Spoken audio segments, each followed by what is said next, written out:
Dans une Coupe d'Afrique, il y a des favoris, des équipes confirmées sur la scène continentale et internationale, puis en dessous de ces favoris, nous avons les outsiders.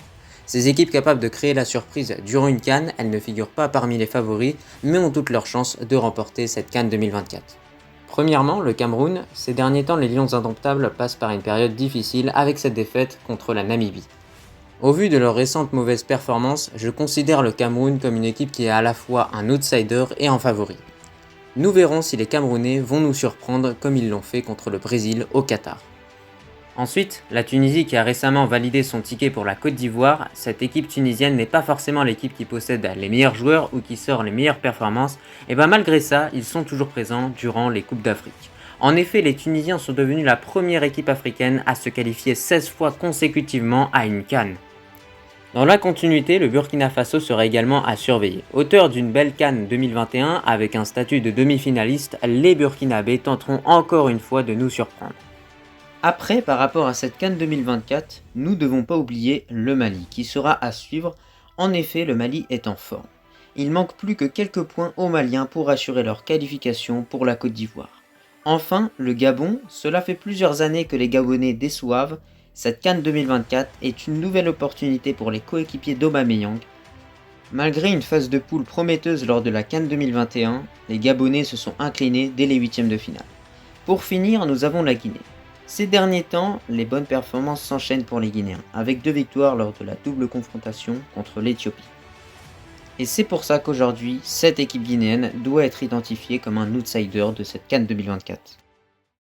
Salam à tous et je suis très heureux de vous retrouver pour une nouvelle vidéo. Après s'être intéressé aux favoris de cette CAN 2024, aujourd'hui nous allons nous intéresser aux outsiders. Et du coup, parmi la liste des équipes que je vais vous présenter justement dans cette vidéo, certaines équipes n'ont pas encore validé leur ticket pour la Côte d'Ivoire, mais sont très bien parties pour le valider. Donc on se projette sur cette compétition et sûrement ces équipes-là vont réellement valider leur ticket. Donc c'est pour ça qu'on peut directement s'y intéresser du coup dans cette vidéo. Mais avant qu'on commence avec cette vidéo, si ce n'est pas fait, je t'invite à t'abonner, à liker et à commenter cette vidéo. En tout cas, un grand merci à tous ceux qui font ça parce que grâce à vous justement, on a franchi la barre des 10 000 abonnés. C'est juste exceptionnel. Une vidéo spéciale arrive sur la chaîne, donc vraiment tenez-vous prêts, activez la cloche des notifications et la vidéo sortira. En tout cas, j'espère que ça vous plaira.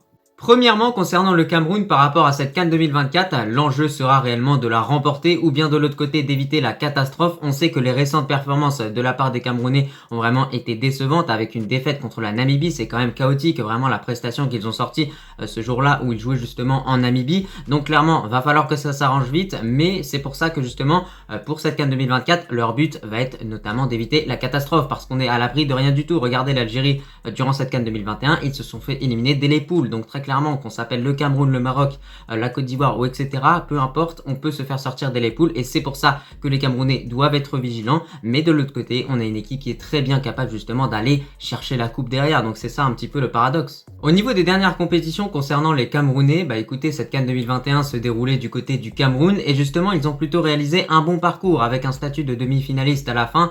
Ils se sont fait éliminer lors d'une séance de tir au but contre l'Égypte. C'est dommage parce que vraiment cette équipe camerounaise, je la voyais vraiment aller au bout de cette CAN 2021. De l'autre côté, au niveau de cette Coupe du Monde 2022, il y a vraiment des regrets à avoir parce que les Camerounais ont réalisé une grosse prestation contre la Suisse, contre la Serbie ainsi que contre le Brésil. Ils ont vraiment eu un bon niveau durant l'ensemble des matchs de cette Coupe du Monde 2022. Ils ont manqué de réussite, ils n'ont pas suffisamment été efficaces et au final, ils n'ont pas réussi à se qualifier. Mais quand même, on n'oubliera pas cette grosse prestation de la part des Camerounais contre le Brésil avec du coup cette victoire qui a choqué le monde entier. Mais en tout cas, par rapport à cette Coupe du Monde 2022, concernant les Camerounais, il y a de quoi être fier parce que cette équipe s'est battue jusqu'au bout, même s'ils savaient que ça allait être compliqué pour se qualifier pour les huitièmes de finale. Ils ont quand même battu le Brésil et ils ont quand même fait le taf jusqu'au bout justement pour arracher cette qualification. Ensuite, contre la Serbie, ils se sont également battus en obtenant un match nul qui a vraiment été un très beau match entre ces deux équipes. Et pour finir, surtout contre la Suisse, c'est dommage, ils perdent 1-0, mais durant ce match-là, vraiment, les Camerounais ont eu des occasions, les ont pas mises et se sont fait punir. Pour l'effectif de cette équipe camerounaise, j'ai envie de vous dire que de façon générale, on a quand même un bon effectif pour une équipe qui évolue en Afrique. En revanche, à l'échelle mondiale, c'est un petit peu plus compliqué parce qu'à certains postes, on voit que cette équipe est peu approvisionnée en joueurs de qualité, mais ça n'empêche pas qu'il y a vraiment de très grosses individualités dans cette équipe. Bryan Mbeumo, on a également Zambo Anguissa, on a également Choupo-Moting, Aboubakar, voilà, plein de joueurs vraiment qui sont très intéressants. Et justement, c'est ces joueurs-là qui doivent réellement porter cette équipe camerounaise jusqu'au sommet. Et vraiment, vous allez voir qu'il y a énormément d'individualités qui ont quand même un certain niveau dans cette équipe camerounaise. C'est pour ça qu'on a un bon effectif de façon générale pour une équipe africaine. Et surtout, on a également Toko Ekambi. Désormais, pour mon avis vis-à-vis de cette équipe camerounaise, ce que j'en pense, c'est qu'on a plutôt une bonne équipe qui est capable de retrouver les bons ingrédients et qui peut totalement remporter cette CAN 2024. Maintenant, il va falloir faire attention. Avec cette défaite contre la Namibie, on a pu voir les limites justement de cette équipe. Et je pense qu'ils ont besoin peut-être un petit peu de temps pour régler certains problèmes défensifs et offensivement être plus efficaces. Parce que cette équipe a littéralement tout pour être efficace offensivement. On l'a dit, Toko Ekambi, Aboubakar, Choupo-Moting, c'est vraiment des joueurs de très haut niveau qui ont vraiment beaucoup d'expérience en plus de ça.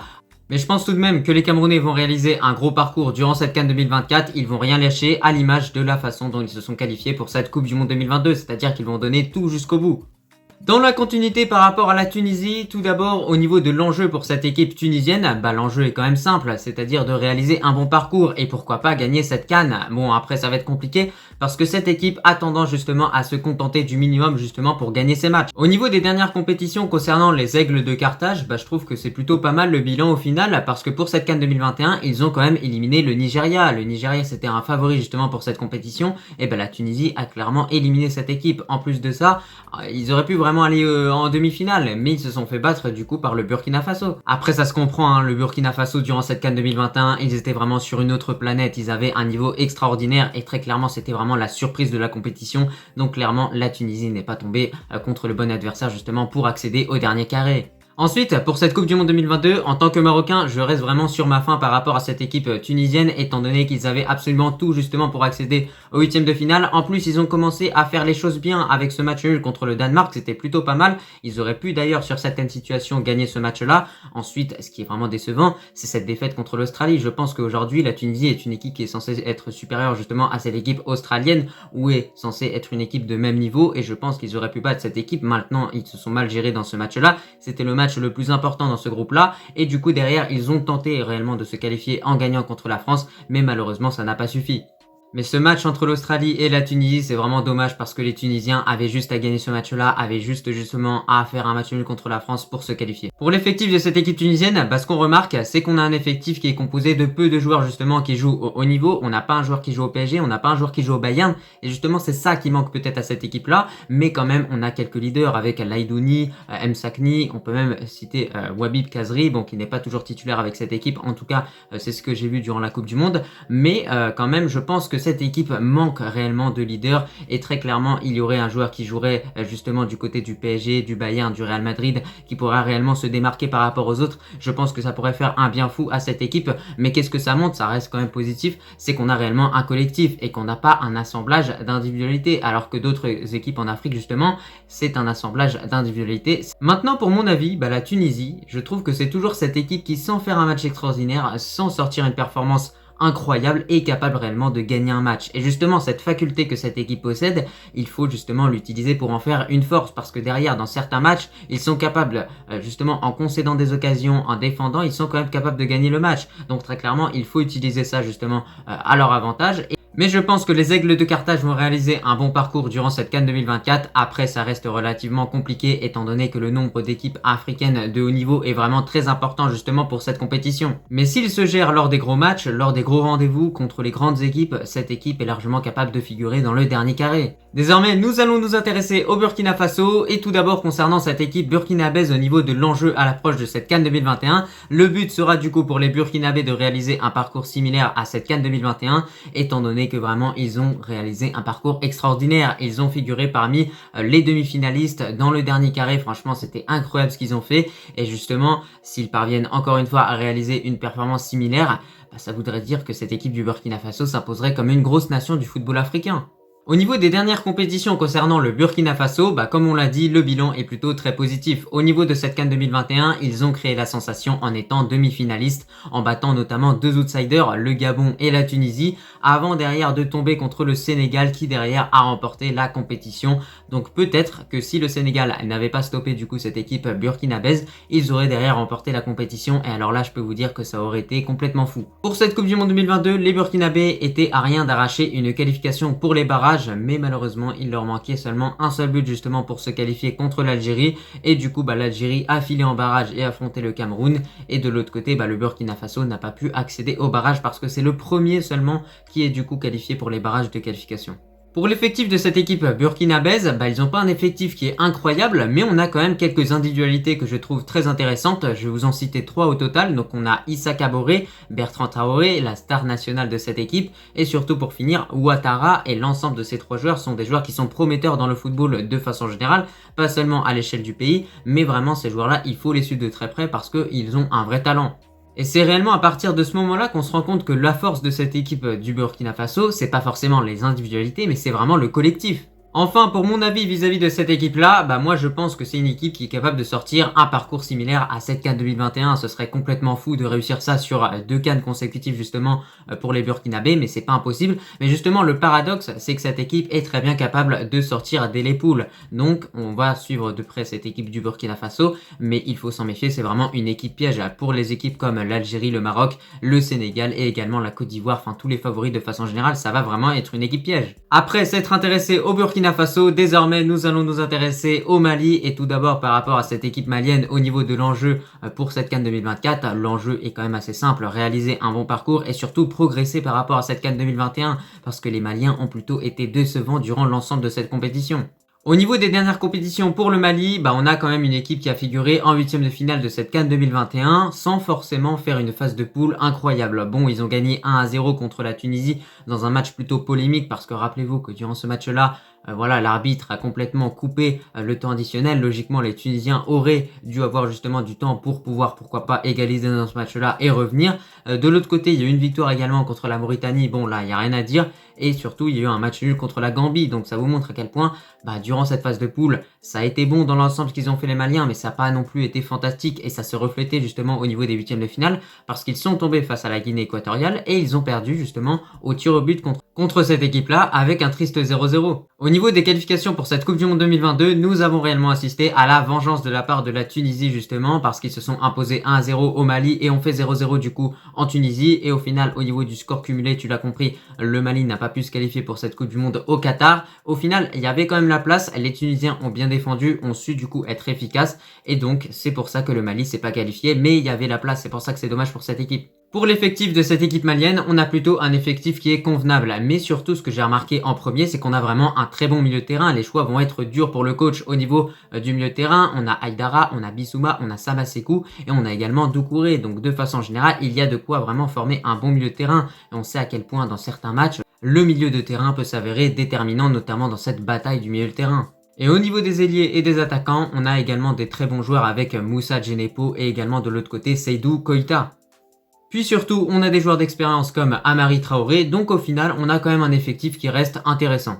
Au niveau de mon avis par rapport à cette équipe malienne, ce que j'en pense, c'est que cette équipe doit réellement viser les quarts de finale. Ce serait déjà un bel exploit parce que lorsqu'on voit les performances de cette équipe qui sont pas toujours régulières, honnêtement, aller en quart de finale d'une CAN, c'est plutôt pas mal quand tu vois le nombre de bonnes équipes africaines qui est en train de s'accroître avec le temps justement. Et de l'autre côté, on se dit pourquoi pas cette équipe malienne justement pourrait enfiler le costume de cette équipe burkinabèse et réellement réaliser un gros parcours comme justement le Burkina Faso l'a fait durant cette CAN 2021 et aller en demi-finale. Mais alors là, le Mali en demi-finale, moi je vous le dis maintenant, j'y crois pas vraiment, mais ce serait fantastique, vraiment ce serait incroyable, je serais surpris. Après le Mali, maintenant place au Gabon, et du coup pour cette équipe gabonaise, tout d'abord au niveau de l'enjeu vis-à-vis de cette CAN 2024, le but pour cette équipe sera réellement d'accéder au minimum au quart de finale, donc réaliser un bon parcours. Au niveau des dernières compétitions concernant le Gabon, tout d'abord par rapport à cette CAN 2021, on a plutôt un Gabon qui a vraiment bien performé durant la phase de poule, avec quand même un groupe qui était quand même assez compliqué quand on le regarde de près.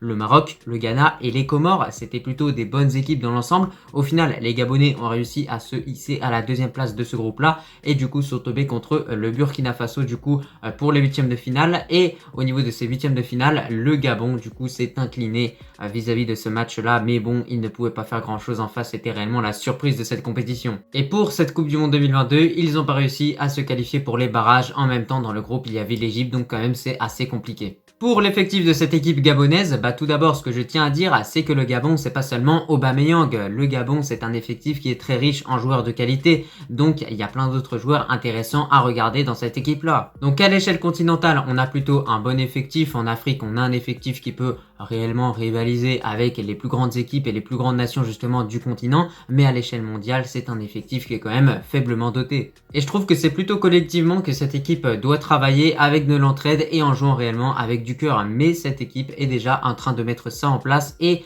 met déjà ça en place depuis plusieurs années. Enfin, pour mon avis, moi ce que je pense, c'est que cette équipe peut viser justement les quarts de finale. Ce serait vraiment un bon défi de se challenger et de se donner comme objectif d'atteindre les quarts de finale quand on voit l'entièreté des grosses équipes africaines qui vont justement être présentes lors de cette CAN 2024. Mais c'est pas impossible, cette équipe gabonaise est capable de nous surprendre malgré tous les échecs qu'ils ont pu vivre justement durant les dernières années. Parce qu'à chaque fois, durant les CAN, ça a toujours été des déceptions. Donc pourquoi pas, ils ont justement une nouvelle chance justement de nous prouver qu'ils sont réellement une bonne équipe. Donc en tout cas, par rapport à cette CAN 2024, j'ai vraiment hâte de voir ce que ça va donner au niveau de cette équipe gabonaise.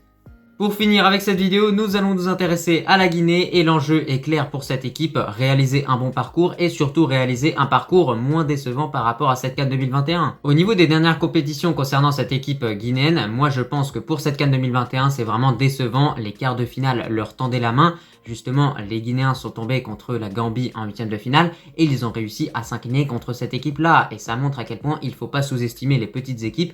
Et justement, la Gambie, c'est pas le Sénégal, c'est pas le Maroc, c'est pas la Côte d'Ivoire, c'est pas l'Égypte, c'est pas une équipe de top level. Et je pense que cette équipe guinéenne de base est au-dessus de cette équipe gambienne et malgré ça, ils ont perdu ce match-là. Mais après, on a quand même une phase de poule qui reste cohérente. Et pour cette Coupe du Monde 2022, les Guinéens sont tombés dans un groupe vraiment très compliqué justement pour accéder au barrage de qualification pour cette Coupe du Monde, avec notamment le Maroc qui a tout écrasé et qui s'est qualifié parce que le Maroc a remporté tous ses matchs. Pour l'effectif de cette équipe guinéenne, ce que j'ai remarqué c'est qu'on a quand même pas mal de bons joueurs avec Naby Keita, Mohamed Bayo et également Ilaïk Moriba, mais malgré ça, ça n'empêche pas qu'on a un effectif qui est justement approvisionné à tous les postes. Il y a certains postes où il y a des joueurs qui n'ont pas forcément un niveau incroyable, donc il faudrait peut-être combler ça justement à l'avenir pour cette équipe. Mais je trouve quand même qu'en Afrique, on a un effectif qui est plutôt sous-coté et qui pourrait pourquoi pas être mieux exploité justement à l'avenir. Pour terminer avec la Guinée, mon avis vis-à-vis de cette équipe-là, ce que j'en pense, c'est qu'on a plutôt une bonne équipe avec quelques bons joueurs, comme je l'ai dit. C'est une équipe que je comparais justement au Mali parce qu'on a des bons joueurs d'un côté, mais justement de l'autre côté, le paradoxe, c'est que pour une compétition comme la CAN, si une équipe a envie de durer, il faut avoir un bon banc parce qu'il y a des blessures qui peuvent arriver et il y a plein d'autres raisons qui peuvent faire que certains joueurs ne peuvent pas jouer certains matchs. Et justement, le problème, c'est que la Guinée a pas un bon banc. Mais pour moi, s'ils atteignent les quarts de finale, vraiment, ce serait très bien pour eux. Pour conclure avec cette vidéo, vous l'avez vu, je vous ai présenté l'ensemble des outsiders de cette CAN 2024 justement. Il faut suivre de très près ces équipes. Parmi les équipes justement que je vous ai citées, je pense qu'il y en a une seule peut-être qui pourrait justement créer la sensation durant cette CAN 2021. N'hésite pas à me dire en commentaire quelle équipe selon toi, parmi toutes les équipes que je t'ai citées dans cette vidéo, va créer la sensation. Moi je pense que ça pourrait être le Mali ou bien pourquoi pas de l'autre côté être la Tunisie ou bien le Cameroun qui continuerait du coup à être régulier dans ses performances. En tout cas, je te remercie si tu as regardé cette vidéo dans son entièreté et moi je te dis à la prochaine. Nabil Tirard pour le centre. Ouverture du score. Ouverture du score pour l'équipe nationale du Maroc sur ce centre qui n'a été touché par personne de Nabil Tirard qui lance parfaitement les opérations.